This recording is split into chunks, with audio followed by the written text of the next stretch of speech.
चलिए, तो फिर आज मैं हाजिर हूँ सेट चैप्टर को लेकर। सेट में आपने ये पढ़ लिया है कि व्हाट इज सेट, सेट क्या होता है, और सेट को लिखने के तरीके को आपने अच्छे से पढ़ लिया है। और आपको ये बताया गया है कि सेट दो तरीके से लिखा जाता है, दो टाइप से लिखा जाता है। एक तो रोस्टर फॉर्म में लिखा जाता है और एक सेट बिल्डर फॉर्म में लिखा जाता है। ठीक है, इतनी चीज़ें आपको क्लियर हो गई होगी, जहाँ तक मुझे आशा है कि आपको समझ में भी आ गया होगा। ठीक है, बहुत अच्छे बच्चे आप लोग हैं। दूसरी बात यह है कि आप लोगों ने एनसीईआरटी का पहला एक्सरसाइज कर भी लिया होगा। यदि कोई क्वेश्चन ना आ रहा हो तो आप क्या करिए, उसकी पिक लीजिए, फ़ोटो लीजिए और व्हाट्सएप कीजिए मुझे, मैं नेक्स्ट डे उसको डिस्कस कर दूंगा। ठीक है, तो इतनी बातें आप लोगों ने प्रीवियस वीडियोस में जो 2 वीडियो डाली गई हैं उससे आपने सीख लिया होगा। अब मैं आज स्टार्ट करने जा रहा हूँ सेट में टाइप ऑफ सेट्स। क्या स्टार्ट करने जा रहा हूँ? Types of set. तो टाइप ऑफ सेट्स में जो पहला होता है वो एम्प्टी सेट होता है। क्या होता है? Empty set. एम्प्टी सेट जिसको वाइड सेट या नल सेट भी बोला जाता है। ध्यान से देखिए, वाइड सेट या नल सेट भी कहा जाता है। किसी किसी बुक में वाइड सेट बोलते हैं, कहीं नल सेट भी लिखा होता है। एम्प्टी सेट नाम से आपको क्लियर हो गया, एम्प्टी मतलब खाली। एक ऐसा सेट जिसमें एक भी एलिमेंट ना हो वो एम्प्टी सेट होता है। A set having no any element is called empty set. ठीक है ना? A set having no any elements is called empty set। ध्यान से देखिएगा, एक ऐसा सेट जिसमें एक भी एलिमेंट ना हो उसको क्या बोलते हैं? एम्प्टी सेट बोलते हैं। ये तो क्लियर हो गया कि जिसमें एक भी एलिमेंट ना हो उसको एम्प्टी सेट हो गया। और ध्यान से देखिए, एम्प्टी सेट को लिखिए and empty set is denoted by phi। इससे डिनोट करते हैं, इसको फाई से डिनोट करते हैं। ठीक है ना? कोई भी एम्प्टी सेट होगा उसको हम फाई से डिनोट करेंगे। ये देखो, फाई जो होता है इसको हम बोलते हैं कि ये फाई सेट बिल्डर में लिखा जाता है। इसको क्या बोलते हैं? सेट बिल्डर में। और यदि फाई एम्प्टी सेट को रोस्टर फॉर्म में लिखना होगा तो उसको सीधी सी बात है कि 2 मिडिल ब्रैकेट बना के छोड़ देते हैं, इसमें कुछ नहीं होता है। ये दिख रहा है ना, ये सेट है, इसमें एक भी एलिमेंट नहीं है। और इसी को डिनोट कैसे करेंगे? फाई से डिनोट करेंगे। तो फाई इक्वल टू क्या होता है? ये होता है सेट बिल्डर में, और ये जो होता है किसमें होता है? रोस्टर फॉर्म में होता है। किस फॉर्म में होता है? रोस्टर फॉर्म में। ठीक है, लेकिन जनरली हम सेट बिल्डर में फाई ही लिखते हैं। इसको एम्प्टी सेट को क्या लिखते हैं? फाई लिखते हैं। तो एक ऐसा सेट जिसमें एक भी एलिमेंट नहीं होता है, कोई भी एलिमेंट नहीं होता है, उसको हम क्या बोलते हैं? एम्प्टी सेट बोलते हैं। दूसरी बात यह है कि इसको रिप्रेजेंट करने का तरीका फाई होता है, जो कि सेट बिल्डर फॉर्मेट कहलाता है। और इसी से जनरली हम हमेशा लिखेंगे, कहीं भी इसका जिक्र नहीं होता है। लेकिन यदि आप बोलोगे कि सर रोस्टर फॉर्म में इसको क्या रिप्रेजेंट कैसे करेंगे, तो 2 मिडिल ब्रैकेट बना के बीच में खाली छोड़ देते हैं। क्लियर हो रही बातें? ये तो हुआ एम्प्टी सेट या वॉइड सेट या नल सेट। अब आते हैं हम सिंगलटन सेट पे। किस पे आते हैं? टाइप ऑफ सेट्स में दूसरा है सिंगलटन सेट। सिंगलटन सेट जैसा नाम वैसा काम है भाई, बहुत आसान है। एम्प्टी सेट से आपको पता चल रहा है कि खाली सेट जिसमें कुछ भी ना हो, और सिंगलटन सेट से लग रहा है जिसमें एक element, single element, singleton set. Singleton set क्या होता है? एक ऐसा सेट जिसमें केवल और केवल कितने एलिमेंट हो? केवल एक एलिमेंट हो, वो क्या कहलाएगा? सिंगलटन सेट कहलाएगा। लिखिए, a set having only one element is called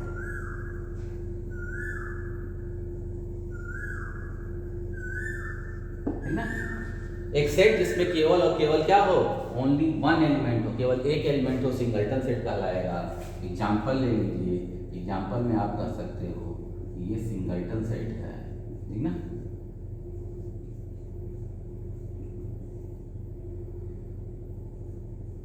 ये सब सिंगलटन सेट है।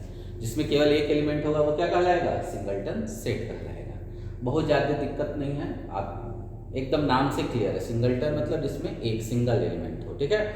एम्प्टी मतलब जिसमें एक भी एलिमेंट ना हो, ठीक है। तो चलिए अब आगे चलते हैं, स्क्रीनशॉट लेते रहिए, लिखते रहिए। अब दूसरा है, नेक्स्ट दूसरा नहीं, दूसरा तो ये हो गया, तीसरा finite set. Finite set, finite set क्या होता है? A set having finite number of element is called finite set। बोल नहीं रहे हैं कि जैसे नाम को ही पढ़ के आपको pता चल जाएगा कि किस टाइप की सेट की बात हो रही है। तो यहाँ पर होगा a set having finite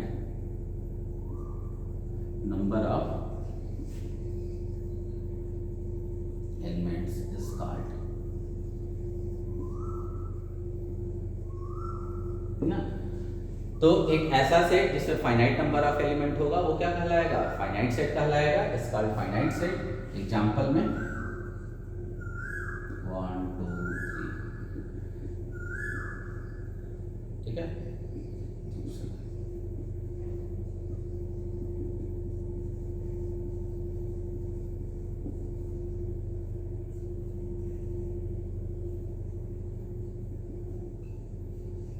ये तीनों फाइनाइट सेट के एग्जांपल है। इसमें 10 एलिमेंट है, इसमें कितने एलिमेंट बताओ? 10 लाख एलिमेंट है, समझ में आ रही बात है। इसमें क्या है? A to Z एलिमेंट है, तो काउंट कर लेंगे कि किस इसमें, देखो समझ में आ रही बात है। फाइनाइट सेट मतलब जिसके एलिमेंटों को हम काउंट कर सकते हैं, इसको काउंटेबल सेट भी बोलते हैं। क्या बोलते हैं? Countable set.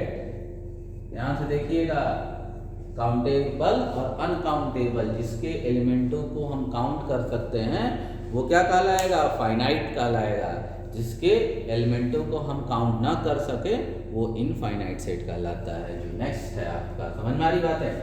नेक्स्ट है इनफाइनाइट सेट।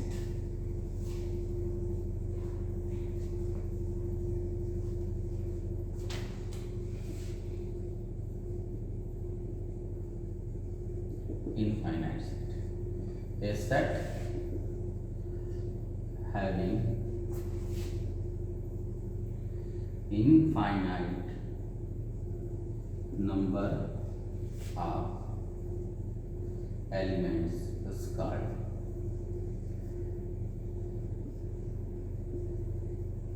ठीक है। एक ऐसा सेट जिसमें एलिमेंटों की संख्या इनफाइनाइट हो, मतलब अनकाउंटेबल है, जिसको हम काउंट ना कर सके। अब एग्जांपल ध्यान से देखिए, एग्जांपल क्या है? 1 2 3 अभी कहां तक जाएगा आप काउंट ही नहीं कर पाओगे, इसलिए क्या हो गया? Infinite set.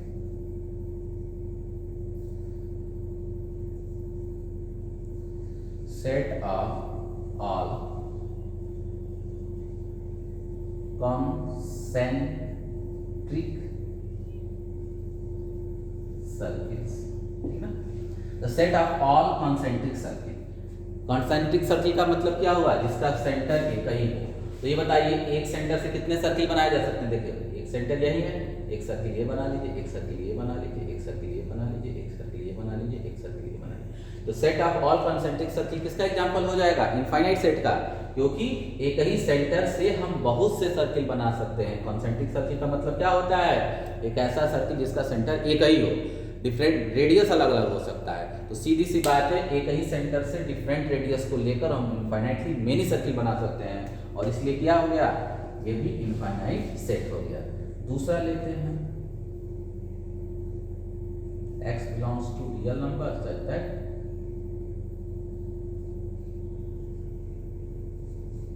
x किसका एलिमेंट है? रियल नंबर का है, और x की वैल्यू 1 to 2 में है। अब ये बताइए 1 और 2 के बीच में कितने रियल नंबर होंगे? इनफाइनाइट रियल नंबर होंगे। आप पढ़े हैं, कोई भी दो रियल नंबर लीजिए, उसके बीच वो चाहे जितना भी पास हो, लेकिन उसके बीच में इनफाइनाइट रियल नंबर होते हैं, और इसलिए ये भी क्या हो जाएगा? इनफाइनाइट सेट का एग्जाम्पल हो जाएगा।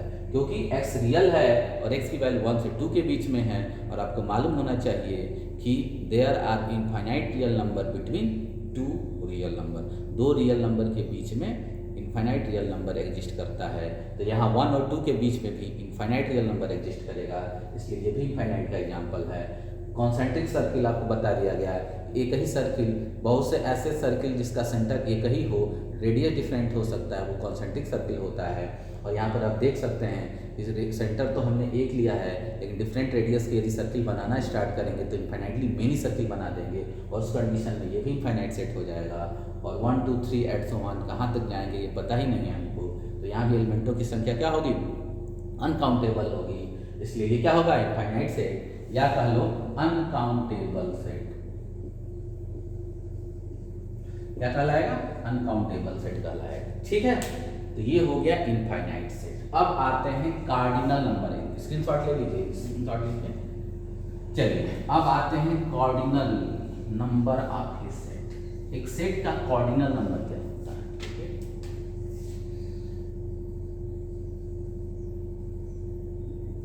Cardinal number of A set तो होता है the number of distinct elements in A set, ठीक ना। किसी सेट में डिस्टिंक्ट एलिमेंट कितने हैं, the number of distinct element in A set. किसी सेट में कितने डिस्टिंक्ट एलिमेंट है, अलग अलग एलिमेंट है, ठीक है ना। The number of distinct element in A set is called cardinal number of set, cardinal number of A set, ठीक है ना। ध्यान से देखिए, किसी सेट में कितने डिफरेंट एलिमेंट है या कितने डिस्टिंक्ट एलिमेंट है, उनकी संख्या को हम क्या बोलते हैं, उस सेट के कार्डिनल, उस सेट का कार्डिनल नंबर बोलते हैं। फॉर एग्जांपल जैसे 1 2 3 4, और आपसे कहा जाए कि ए का कार्डिनल नंबर क्या है, तो ध्यान से देखिए, कार्डिनल नंबर को लिखेंगे नंबर ऑफ एलिमेंट। देखो इसको क्या पढ़ते हैं आप, पढ़ते हैं number of element in set A. क्या पढ़ेंगे, number of element in set A पढ़ेंगे। इसको क्या बोलेंगे, N for number of element in set A. Number of element in set A, कितने डिफरेंट नंबर हैं यहाँ पर, 4, या कह सकते हो cardinal number of A. N A मतलब कार्डिनल नंबर ऑफ ए, तो सेट ए का कार्डिनल नंबर कितना होगा, 4 होगा। ध्यान से देखिए कितना होगा, सेट ए का कार्डिनल नंबर। इसको दो तरीके से पढ़ सकते हैं, ये भी पढ़ सकते हैं cardinal number of A set A equal to 4, या number of element in set A कितना हो जाएगा, 4 हो जाएगा। एक और एग्जांपल ले लीजिए, बी ए बी सी सी, ठीक ना। यहाँ पर यदि बी का कार्डिनल नंबर तो कितना हो जाएगा, बहुत बच्चे गलत गड़बड़ कर देंगे, काउंट कर लेंगे 1 2 3 4, नहीं 4 नहीं होगा। यहाँ पर लिखा हुआ है डिस्टिंक्ट एलिमेंटों की संख्या, कितने डिफरेंट एलिमेंट हैं, तो 1 है 2 है 3 ही डिफरेंट एलिमेंट है, क्योंकि चौथा तो सेम है ना, इसलिए यहाँ पर इसका कार्डिनल नंबर या इस सेट में एलिमेंटों की संख्या क्या हो जाएगी, 3 हो जाएगी। वैसे आपको एक चीज बता देना चाहते हैं कि किसी भी सेट में किसी नंबर को रिपीट करके लिखना मीनिंगलेस होता है, उसका कोई मतलब नहीं होता है। और आपको मालूम होना चाहिए यदि कोई चीज़ मीनिंगलेस होती है तो वो लिखना पागलपन है, फालतू का लिखना, एफर्ट डालना गलत नहीं कर सकते हो आप। ये नहीं कर सकते हो कि ये सेट जो लिखा हुआ है गलत लिखा हुआ, मीनिंगलेस है। जब मीनिंगलेस है तो हम एक ही सेट में एलिमेंटों को बार बार क्यों लिखेंगे, बताइए, क्यों अपना एफर्ट लगाएंगे। तो याद रखिएगा, आप लिख तो सकते हो लेकिन मीनिंगलेस है तो लिखना पागलपंती है, तो लिखना ही नहीं चाहिए। यदि लिख दिया है और आपसे कार्डिनल नंबर पूछ रहा है तो आप डिफरेंट एलिमेंटों को ही, डिस्टिंक्ट एलिमेंटों को ही काउंट करेंगे। यहाँ पर इसकी कार्डिनलिटी कितनी हो जाएगी, 3 हो जाएगी। इतनी बात क्लियर हुई। अब आते हैं इक्विवेलेंट सेट। स्क्रीनशॉट ले लीजिए, जब भी मैं बोलूँ तो आगे चलना है, तो ठीक है। इक्विवेलेंट ऑफ ए सेट, ठीक है, equivalent set, sorry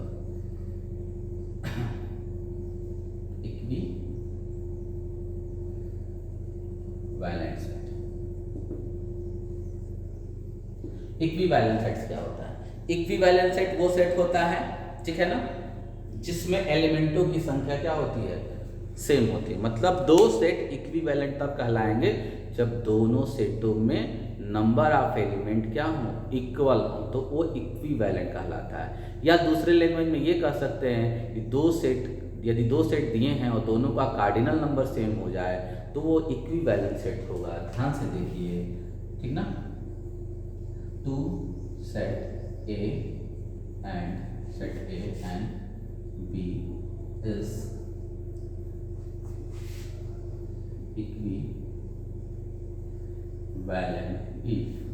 equivalent if number of A equal to number of, ध्यान से देखिए, बहुत आसान सा डिफिनीशन है। दो सेट ए और बी इक्विवेलेंट तभी कहलाएंगे जब दोनों में एलिमेंटों की संख्या क्या हो जाए, सेम हो जाए। ध्यान से देखिए, यहाँ कह रहा है कि केवल संख्या से हमको मतलब है, एलिमेंट क्या है उससे मतलब नहीं है। इक्विवेलेंट में क्या होती है, क्या होता है, एलिमेंटों की संख्या इक्वल होनी चाहिए। ये जरूरी नहीं है कि एलिमेंट भी सेम हो। For example,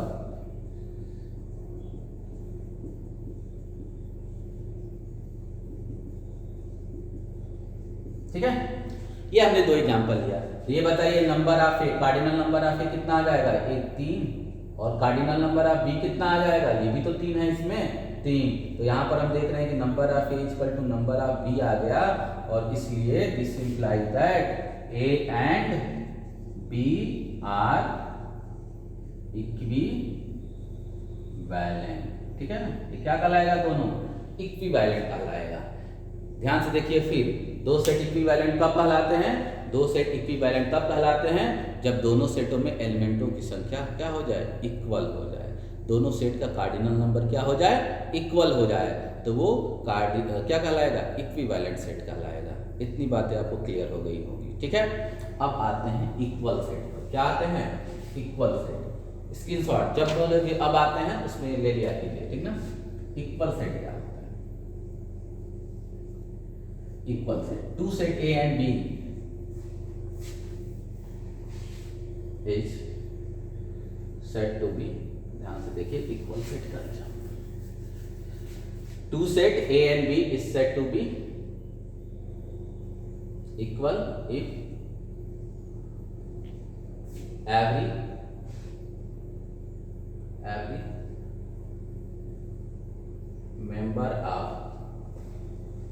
every member of set A are in B and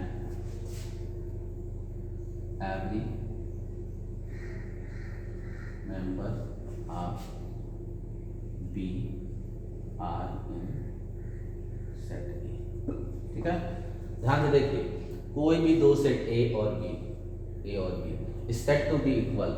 equal कब होगा, every member of set A are in B and every member of B are in set A. ध्यान से देखिए, यदि दो set equal तभी कहलाएगा, ठीक है ना, जब सेट ए के सारे मेंबर सेट बी में हो और बी के सारे मेंबर सेट ए में हो। क्लियर हो रही बात है, नहीं हो रहा है, ध्यान से देखिए।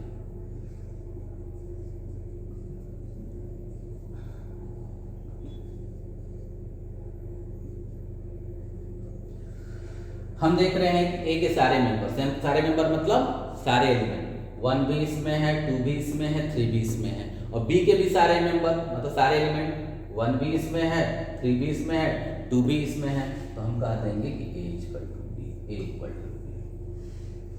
अब डिफिनीशन बहुत ज़्यादा दिक्कत कर रहा होगा, तो ध्यान से सुनिए कि दो सेट इक्वल तब होंगे जब दोनों का कार्डिनल नंबर भी इक्वल हो और जो एलिमेंट हो दोनों सेट में वो भी इक्वल होने चाहिए, मतलब वो सेम होने चाहिए, एक जैसे होने चाहिए देखने में। इक्विवेलेंट में क्या होता है, केवल कार्डिनल नंबर इक्वल हो जाए, मतलब दोनों में 4 एलिमेंट हो जाए, या दोनों में 5 एलिमेंट हो जाए, या दोनों में 6 एलिमेंट हो जाए, और दोनों में एलिमेंट क्या है उससे कोई फर्क नहीं पड़ता इक्विवेलेंट में, लेकिन इक्वल में फर्क पड़ता है। काउंटिंग में भी सेम होने चाहिए, देखने में भी सेम होने चाहिए। इक्वल में क्या होना चाहिए, दोनों सेट इक्वल तब होंगे जब वो काउंटिंग में भी सेम हो, मतलब काउंट किया जाए तो दोनों में एलिमेंटों की संख्या इक्वल हो और दोनों में एलिमेंट जो दिख रहे हैं वो भी इक्वल हो, तभी जाके हम बोलेंगे कि वो इक्वल सेट है। तो ये आप क्लियर समझ लीजिए, ये इक्वल सेट है। अब तुम कहोगे सर क्या इसको इक्विवेलेंट नहीं कर सकते, एकदम कर सकते हैं, इक्वल सेट, ठीक है ना, ये इक्वल सेट है। और उसके अंदर इक्विवेलेंट। क्लियर हो रही बातें? जो इक्वल होगा वो इक्विवेलेंट होगा, लेकिन जरूरी नहीं है कि जो इक्विवेलेंट हो एक इस तरह से अंदर इक्वल और बाहर इक्विवेलेंट से, ठीक है ना? तो इसका मतलब ये हुआ, कुछ गड़बड़ हो रहा है, इसको छोड़ दीजिए। मतलब ये हुआ, अब दूसरे तरीके से सुनिए कि दो सेट इक्वल हैं तो इक्विवेलेंट कर सकते हैं, इक्वल है तो इक्विवेलेंट कर सकते हैं, लेकिन यदि इक्विवेलेंट है तो ये जरूरी नहीं है कि वो इक्वल हो। बात समझ में आ रही बात है? बोलो।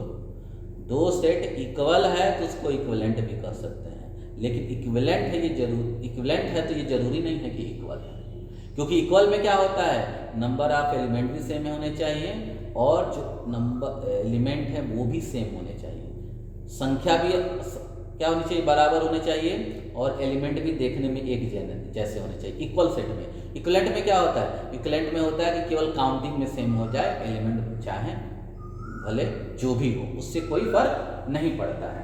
तो हम यहाँ पर कंप्लीट कर लिया हमने equal set, equivalent set, finite set, infinite set, singleton set और एम्प्टी सेट। अब कुछ एग्जाम्पल हम लोग करेंगे इस पर, ठीक है ना? एग्जाम्पल, अब चलिए स्टार्ट करते हैं। एग्जाम्पल है आपका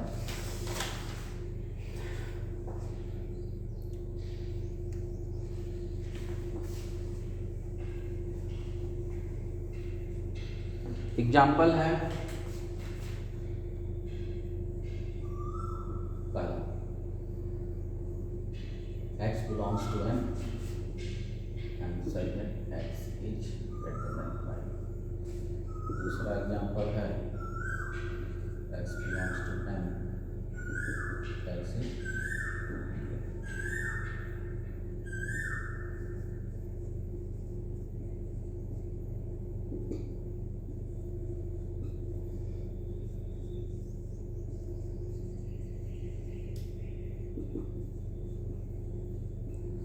और आपसे कह रहा है कि फाइनाइट एंड इनफाइनाइट, कह रहा है कि इन चारों में से कौन फाइनाइट होगा, कौन इनफाइनाइट होगा। ये किस फॉर्म में लिखा हुआ है? पहले तो ये फॉर्मेट आप समझ लीजिए कि ये सेट बिल्डर में लिखा हुआ है। सेट बिल्डर में जो लिखा हुआ है उसको देखकर तुरंत हम नहीं कह सकते हैं कि ये फाइनाइट होगा कि इनफाइनाइट, लेकिन जैसे ही इसको रोस्टर में चेंज करें, अब ये क्या कह रहा है कि x बिलोंग्स टू n। कल बताए थे आपको कि n नेचुरल नंबर होता है, मतलब x नेचुरल नंबर है और 5 से बड़ा नेचुरल नंबर है, तो 5 से बड़ा नेचुरल नंबर है तो क्या होगा, 6, 7, 8, कहाँ तक, x1, बड़ा तो x1 जहाँ तक जाना हो जाएगा। इसका मतलब यहाँ एलिमेंटों को हम काउंट नहीं कर सकते हैं, और काउंट नहीं कर सकते हैं तो ये क्या हो जाएगा, इनफाइनाइट सेट हो जाएगा। क्या हो जाएगा, इनफाइनाइट सेट। दूसरा, x belongs to natural number है और वो 200 से छोटा है, तो 200 से छोटा 1, 2, 3 कहाँ तक जाएगा, 199 तक जाएगा। 200 से छोटा कहाँ तक, 1 तक जाएगा, क्योंकि नेचुरल नंबर है। तो यहाँ पर हम काउंट कर सकते हैं, यहाँ पर एलिमेंटों की संख्या 199 होगी और इसलिए क्या हो जाएगा, ये फाइनाइट सेट हो जाएगा। अब आते हैं यहाँ पर x बिलोंग्स टू z। कल बताया था z इंटीजर होता है और किससे छोटा, 5 से छोटा इंटीजर। तो ध्यान से देखिए 5 से छोटा इंटीजर क्या होगा, 4, 3 भी होगा, 2 भी होगा, 1 भी होगा, 0 भी होगा, -1 भी होगा, -2 ऐसे। तो ये बताइए कि इधर -2, -3, -4 कहाँ तक जाएगा, इनफाइनाइटली आगे तक जाएगा, ठीक है ना? नेगेटिव में माइनस इनफाइनाइट तक चला जाएगा। इसका मतलब यहाँ भी एलिमेंटों को हम काउंट नहीं कर पाएंगे। भाई z इंटीजर है तो 5 से छोटा इंटीजर तो बहुत होगा ना, केवल प्लस में ही नहीं होगा, नेगेटिव में भी जाएगा, तो ये भी काउंट नहीं होगा, तो इसलिए ये भी इनफाइनाइट सेट है, ठीक है ना? और आ जाते हैं यहाँ पर, इसको देख के ही पता चल रहा है कि x तो क्या बिलोंग कर रहा है, रियल नंबर है, और रियल नंबर है, और 0 से 1 में कितने रियल नंबर होते हैं, बहुत से रियल नंबर होते हैं। अभी आपको बता रहे थे कि 2 रियल नंबर के बीच में, चाहे वो दोनों रियल नंबर जितने नज़दीक हों, उनके बीच में इनफाइनाइटली रियल नंबर एग्जिस्ट करते हैं, इसलिए ये भी क्या होगा, इनफाइनाइट होगा। अब तुम कहोगे सर इसको क्यों नहीं आपने रोस्टर फॉर्म में लिखा? इसलिए नहीं लिखा कि 0 to 1 में हम रियल नंबर जो होगा ना उसको फाइंड आउट ही नहीं कर पाएंगे कितने रियल नंबर हो गए, क्योंकि जीरो के जस्ट बगल में कौन सा रियल नंबर होगा, आप और हम, हमारे, आपके और हमारे बस की बात नहीं है जीरो से जस्ट बड़ा रियल नंबर लिख के दिखा दे, क्योंकि जीरो से जस्ट बड़ा जो लिखेंगे ना, जीरो और उसके बीच में भी क्या हो जाएगा, एक रियल नंबर एग्जिस्ट कर जाएगा। तो इसको लिखना रोस्टर फॉर्म में मुश्किल ही नहीं, नामुमकिन है, इसलिए हम रोस्टर फॉर्म में नहीं लिखते हैं। यहाँ पर ऐसे ही हम बता देते हैं जीरो और वन के बीच में इनफाइनाइटली रियल नंबर लाइज करेगा, इसलिए ये क्या कहलाएगा, इनफाइनाइट सेट हो जाएगा। ये फाइनाइट इनफाइनाइट का एग्जाम्पल था, ठीक है ना। बोलिए समझ में आ रहा है। चलो ये फाइनाइट इनफाइनाइट का हो गया क्वेश्चन। अब आगे आते हैं, स्क्रीनशॉट ले लिया, जब भी हटे स्क्रीनशॉट तुरंत लीजिए, बैक कर लीजिएगा पीछे। अब है आपके पास एग्जाम्पल और आपसे पूछ रहा है कौन सा, एक 1 2 है, बी है, x belongs to real, x square minus 2x plus 1 equal to 0। दूसरा है सी 1 2 3 4 और ये एक और है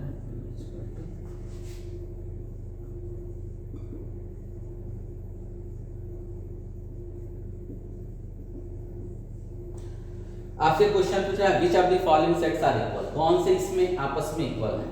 आपसे एग्जांपल दिया है, 4 सेट दे दिया ए बी सी डी और कह रहा है कौन आपस में इक्वल है। तो देखो इसमें 3 एलिमेंट हैं। अब ये बताओ ये क्वाड्रेटिक है, इसको सॉल्व करोगे तो जानते हो क्या आएगा, x की वैल्यू आएगी 2 आएगा। क्वाड्रेटिक है तो 2 रूट्स होने चाहिए और 2 रूट्स होने चाहिए तो दोनों +1 आएगा, दोनों क्या आएगा +1 आएगा। तो इसमें 2 एलिमेंट होंगे 1 1, इसमें 3 एलिमेंट है, इसमें 4 है, तो a ना ही b के इक्वल होगा, a ना ही c के इक्वल होगा, क्योंकि इसमें 3 इसमें 4 है, और ना ही c b के इक्वल होगा। अब इसको यदि सॉल्व करते हो, ध्यान से देखो इक्वल टू 0 है, यदि इसको सॉल्व करते हो तो यहाँ x की वैल्यू 1 2 और 3 आने वाली है। क्या आने वाली है 1 2 3। आप सॉल्व कीजिएगा, में भी आएगा, 1 करने पर 0 हो जाएगा, अब 2 रखोगे तो क्या हो जाएगा 8 2 2 4 24 प्लस 22 माइनस 6, ठीक है ना 30, हाँ 0 हो जाएगा। 3 पर भी क्या होगा 27, 3 9 6 54 प्लस 33 माइनस 6, तो 7 3 10, हाँ ये भी 0। इसको सॉल्व करोगे तो क्या आएगा, सॉल्व करिएगा, क्यूबिक सॉल्व करना आपको आता है। 1 2 3 आ गया, तो हम देख रहे हैं कि a में भी 1 2 3 है, b d में भी 1 3 है, तो a बराबर d आ जाएगा। क्या आ जाएगा, केवल a बराबर d होगा और कोई भी सेट आपस में इक्वल नहीं होगा। सॉल्व कीजिएगा, इसको सॉल्व कर लेंगे। कह रहा है कि x की वो रियल वैल्यू जो इसको 0 कर दे, तो इसको सॉल्व करने पर जो आएगा वही तो इसको 0 करेगा। तो इसमें 2 एलिमेंट होगा, x क्या होगा 1 1 होगा, x की वो रियल वैल्यू जो जिसके लिए ये 0 हो जाए, तो इसको सॉल्व कर लीजिए। इसको सॉल्व करेंगे तो 3 नंबर आएगा 1 2 3, मतलब इसमें क्या हो जाएगा 1 2 3 लाइज करेगा। अब देख रहे हैं कि इसमें 1 2 3 है, वहाँ 1 2 3 है, तो इक्वल सेट के क्या डिफिनीशन है, जिसमें नंबर ऑफ एलिमेंट भी सेम हो जाए और देखने में भी एलिमेंट एक जैसे हो। तो यहाँ पर हम देख रहे हैं कि a बराबर क्या हो जाएगा d हो जाएगा, a इक्वल टू d होगा। ऐसा क्वेश्चन आप लोग को आएगा। अब आगे जो क्वेश्चन है आपका अगला क्वेश्चन है, अब देखिए एक क्वेश्चन और है, थोड़ा ध्यान से देखिए, स्क्रीनशॉट ले लीजिए।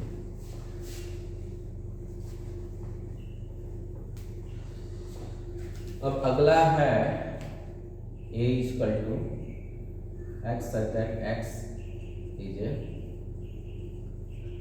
letter of the word wolf, b x such that x is a letter of the word follow।